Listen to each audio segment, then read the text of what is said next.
정리가 필요합니다 라는 제목으로 말씀 증거합니다. 정리가 필요합니다.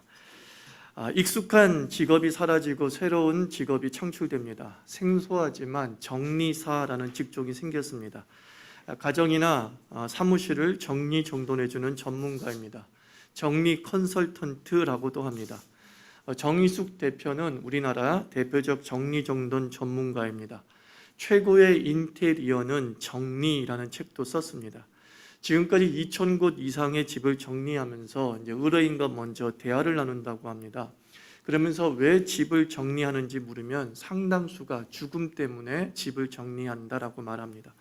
남편이 아침에 일찍 나가서 안 돌아와요. 교통사고로. 아내가 갑자기 떠났는데 방에 짐이 많아 엄두가 나지 않습니다. 그러니까 유족들이 죽음에 대한 충격과 그리움으로 감히 유품을 정리하지 못한다는 것이죠. 그래서 정의숙 대표는 이렇게 유품을 정리를 도와주면서 정리는 죽어서 하는 것이 아니라 살아서 하는 것임을 깨달았다라고 말합니다.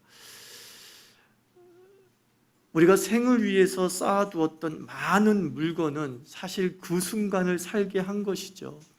그러나 그 순간이 지나면 이제 다음 날을 위해서 자리를 비워둬야 됩니다. 나를 살게 한 것은 또한 매일 버리는 것이 삶임을 우리에게 가르쳐 주죠. 조금 지저분한 얘기일 수 있는지 모르겠지만 오늘의 밥이 오늘 나를 살게 한 것이지만 그것이 내일을 살게 하는 것은 아닙니다. 우리의 인체는 오늘을 살게 한 것을 어느 날 똥이라고 하는 모습으로 다 배출하지 않습니까? 우리의 인체 구조는 날마다 정리하면서 사는 그런 인체 구조를 가지고 있어요. 우리가 어제 먹었던 것을 가지고 있다고 해가지고 그것이 우리를 오늘, 내일 살게 하는 것이 아니죠. 어제 살게 한 것을 그대로 내 몸속에 가지고 있을 때 우리는 그걸 숙변이라고 얘기하고 그 숙변은 독이 돼서 우리의 몸을 망가뜨리는 것이죠. 정의숙 대표는 정리정돈을 도와주면서 한 가지 더 깨달은 것이 있는데 행복과 물건의 상관관계입니다. 행복하지 않다고 여기는 사람일수록 집안에 물건을 쌓아두고 있더라는 겁니다. 마음이 힘든 사람일수록 집안이 어지러운데 그 물건을 집안 여기저기에 박혀져 있는 물건들을 이렇게 심리적으로 해결하지 못한 문제가 마치 뭉쳐진 자신의 마음의 상태와 비슷하다라는 것입니다. 버리지 못하는 그 물건은 정리하지 못하는 나의 마음과 같다라는 것이죠. 그래서 집안을 정리하는 일은 자신의 마음을 풀어내는 작업이라고 말합니다. 저는 맞는 것 같아요.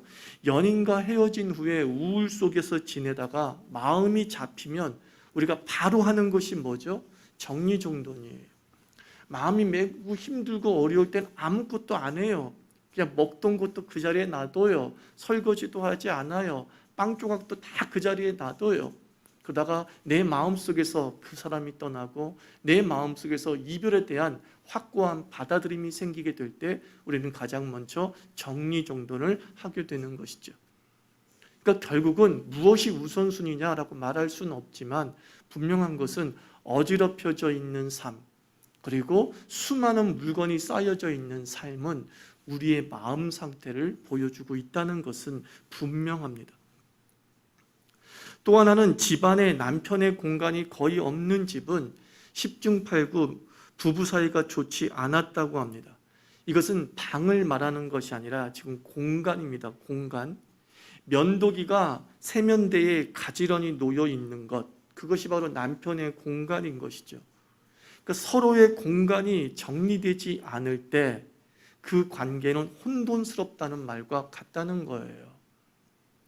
쌓여있는 물건은 내가 살아온 과거를 보여줍니다.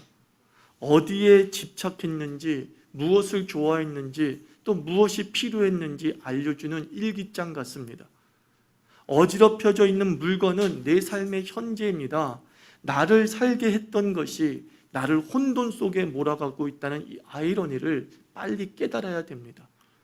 어제 분명히 이것이 나를 살게 했던 것인데 오늘 돌이켜보니 그것이 나를 어지럽혀 놓고 있다는 이 아이러니.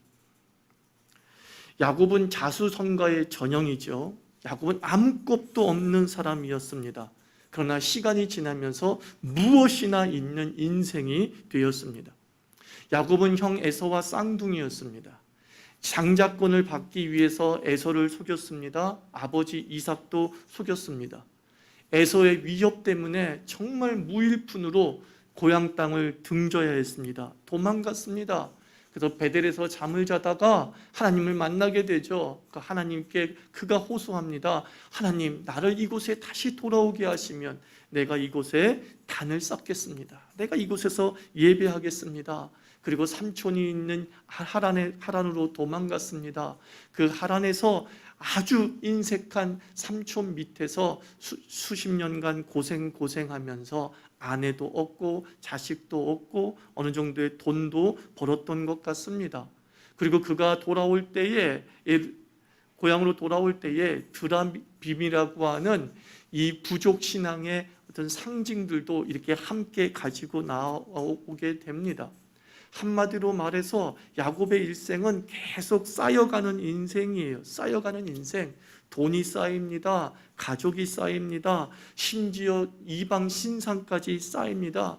곳곳에 참 많은 것들이 축적되어지면서 점점 야곱의 인생 속에서 하나님 아버지가 안 보이는 것이죠. 남편의 공간이 없는 집이 불행하다고 했잖아요. 하나님의 공간이 없는 야곱을 발견하게 되는 겁니다. 하나님의 공간이 없는 그 야곱의 삶은 결국 어떻게 되었습니까? 대혼란, 수습할 수 없는 문제에 봉착하게 됩니다. 자식이 많다는 것은 옛날의 복이었습니다. 자식이 많다는 것은 축복이었습니다. 그런데 그 많은 자식 때문에 바람잘난 없는 삶을 살게 되고, 그 많은 자식들 때문에 결국은 야곱 자신의 생명까지도 위협을 당하는 절체절명의 상황에 쫓기게 되었던 것이죠. 세겜 사람들이 야곱을 죽이겠다고 득달같이 달려가게 되었다는 거예요.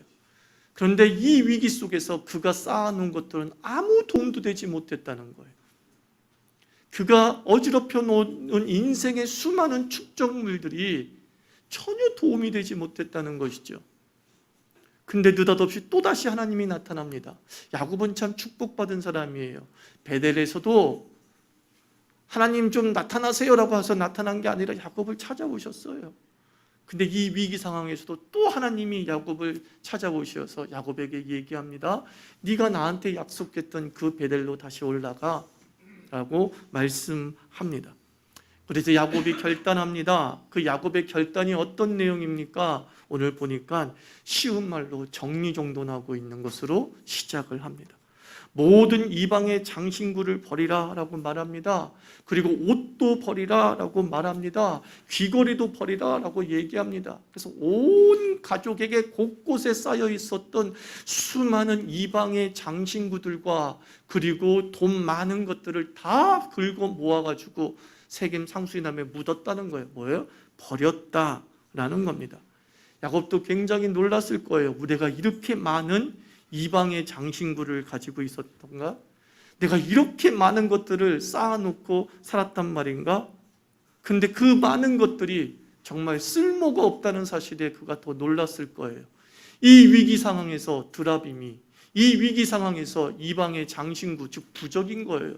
그 부적들이 아무 소용도 없다는 사실을 깨달으면서 그가 얼마나 놀랐을까?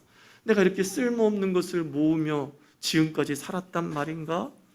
지금 나의 위기를 전혀 건져주지 못하는 이 물건을 쌓아두려고 내 20년, 30년의 인생을 보냈던가? 야곱 자신도 굉장히 놀랐을 거예요. 그 버리는 과정에서, 그 정리정돈의 과정에서. 그 잡동사니가 바로 야곱을 예배의 자리로 나아가지 못하게 한 것이죠. 우리의 잡동사니는 무엇입니까? 잠이죠. 우리의 잡동사니는 무엇입니까? 취미생활이죠. 우리의 잡동사니는 뭐입니까? 데이트죠. 우리의 잡동사니는 뭡니까? 미움이죠. 우리의 잡동사니는 뭡니까? 못마땅함이죠. 우리의 잡동사니는 무엇입니까? 수능이죠. 우리의 잡동사니는 무엇입니까? 취업준비이죠. 당장 그것은 오늘을 살게 하는 힘이라고 생각하면서 축적하고 축적했던 것인데, 그 잡동사니가 결국은 결정적 위기에서 나를 살리지 못하더라. 이게 야곱이 깨달은 거예요. 분명히 그날은 그것이 나를 살게 했던 힘이라고 생각했는데 결정적 위기에서 나를 결코 건져내주지 못하는 잡동산이에요. 조금 더 자는 거 여러분 잡동산이에요. 취미생활 그 잡동산이에요. 못마땅한 마음 그 잡동산이에요. 취업준비 그 잡동산이에요. 수능 공부 잡동산이에요. 하나님으로 나아가지 못하게 한 그 모든 것들은 결국은 잡동산이라는 것을 우리는 깨닫게 되는 것이죠. 이제 그가 베델에 올라갑니다. 완전히 정리정돈 상태 속에서 베델에 올라갑니다. 여러분 베델이란 이름이 뭐예요? 벳이 집이란 뜻이에요. 히브리어로. 엘은 뭐예요? 하나님. 하나님의 집이에요. 그 하나님의 집은 누가 갈 수 있는 곳이에요? 정리정돈이 된 사람만. 하나님의 집은 정리된 곳이에요. 하나님의 집은 정돈된 곳이에요.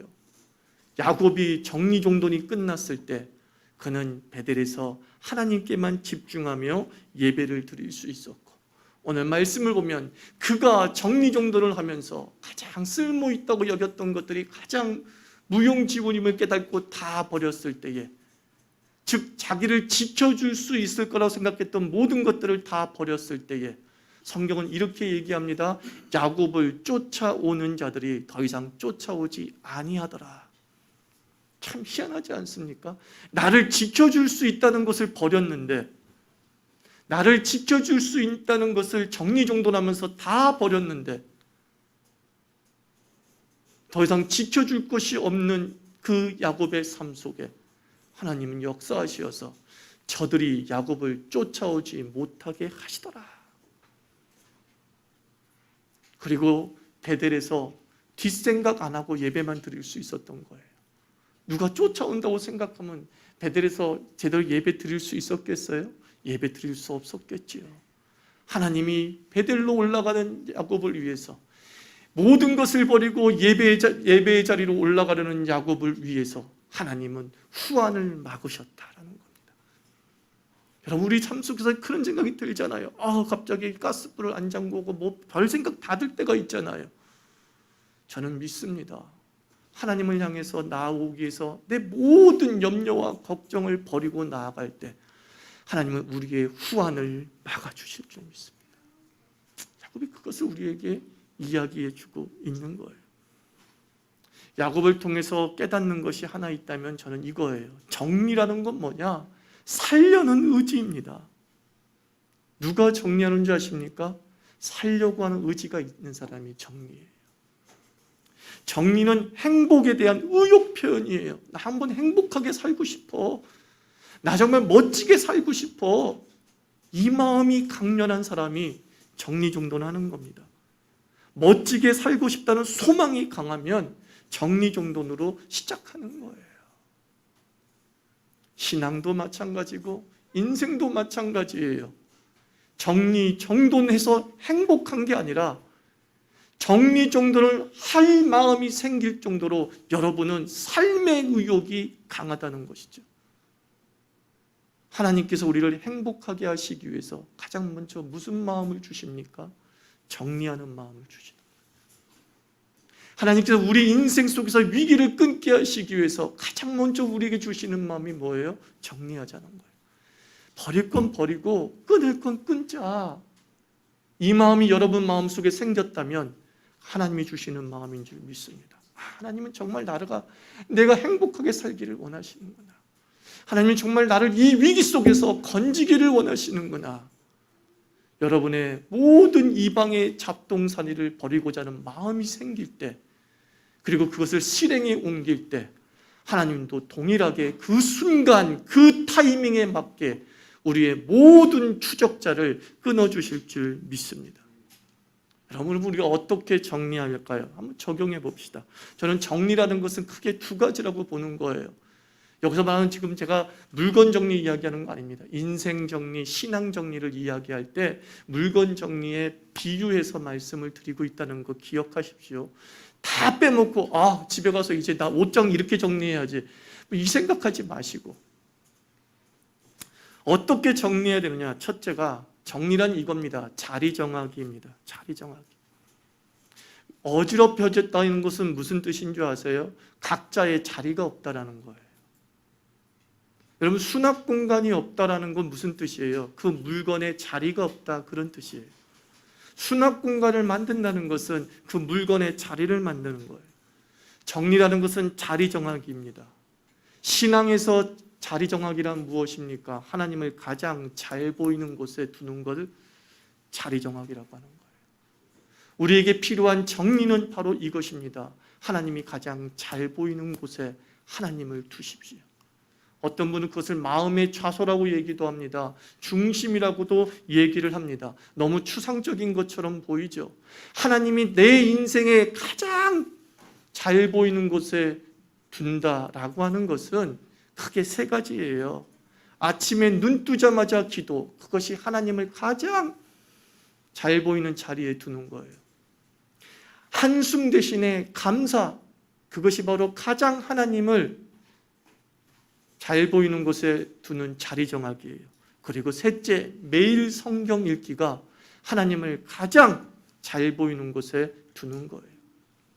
여러분들 가장 필요한 것들 어디에 두죠? 가장 잘 보이는 곳에 두잖아요. 여러분, 하나님이 필요합니까? 하나님이 매일매일 필요합니까? 잘 보이는 곳에 둬야 되겠죠. 그게 정리란 말이에요. 어떻게 잘 보이는 곳에 둡니까? 다시 얘기합니다. 아침에 눈 뜨자마자 기도하십시오. 매일 성경을 읽으십시오. 한숨 대신 감사하십시오. 그게 바로 영적 정리예요. 영적 자리 정하기예요. 항상 하나님이 바로 잘 보이는 곳에 있는 것. 그래서 매일매일 그것을 손쉽게 찾아 내 삶의 힘이 되게 하는 것. 그게 정리란 말이에요. 둘째, 정리란 이거예요. 뒷정리 습관화입니다. 자, 정리란 첫째가 뭐라고 그랬어요? 자리를 정하는 거예요. 근데 살다 보면 우리는 그것을 사용한 다음에 어떻게 하죠? 그 자리에 두지 않아요. 뒷정리라는 게 뭐예요? 자기 자리에 돌려놓는 것을 뒷정리라고 하는 거예요. 여러분, 우리 펜을 필통에서 꺼내서 쓸 수 있어요. 근데 쓴 다음에 어떻게 해야 되죠? 필통에 다시 넣는 걸 뒷정리라고 하는 거예요. 그런 집은 깨끗해요. 근데 왜 우리 집이 어지럽혀지죠? 새로운 물건이 들어와서가 아니에요. 각자의 자리에 그것을 다시 돌려놓지 않는 거예요. 근데 내 머릿속에는 항상 필통은 어디에 있었어요? 연필은 어디에 있었어요? 필통에 있었어요. 근데 내가 뒷정리를 안 했기 때문에 나 항상 머릿속에 포지션된 게 필통에 연필이 있자고 딱 열었는데 필통에 연필이 하나도 없는 거예요. 당황하기 시작하는 것이죠. 어디에 있어? 어디에 있어? 막 책상을 다 뒤져버립니다.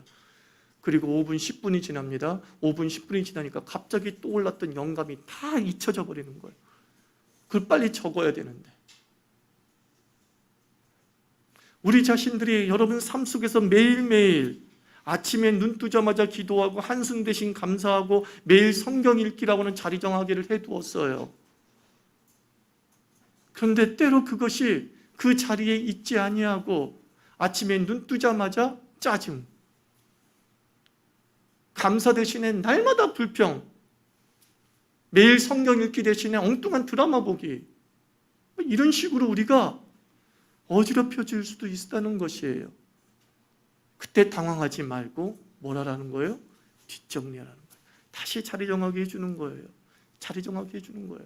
아침 9시는 7시는 이거 하는 거지, 몇 시는 이거 하는 것이지 하고 다시 한번 그 시간의 우선순위를 하나님께 돌려드리는 것. 그게 뒷정리예요. 그러면은 어지럽히지 않게 됨을 깨닫게 되는 것이죠. 저는 우리 자유교육인들 한 사람 한 사람 행복해지기를 원하는 줄 믿습니다. 그죠? 멋지게 살고 싶은 줄 믿습니다. 이 위기 속에서 하나님의 역사를 기대하는 줄 믿습니다. 우리에게 필요한 것은 이 영적 정리입니다. 인생 정리입니다. 쓸모없는 것 버리고 자리를 벗어난 것은 제자리를 찾아주고 그리고 어지럽혀져 있는 모든 것들 속에 각자의 위치들을 정해주는 삶을 살게 될 때 정리정돈된 만큼 마음은 안정이 되고 안정된 그 마음으로 우리 삶을 더 추진력 있게 살아가게 될 줄 믿습니다. 제 기도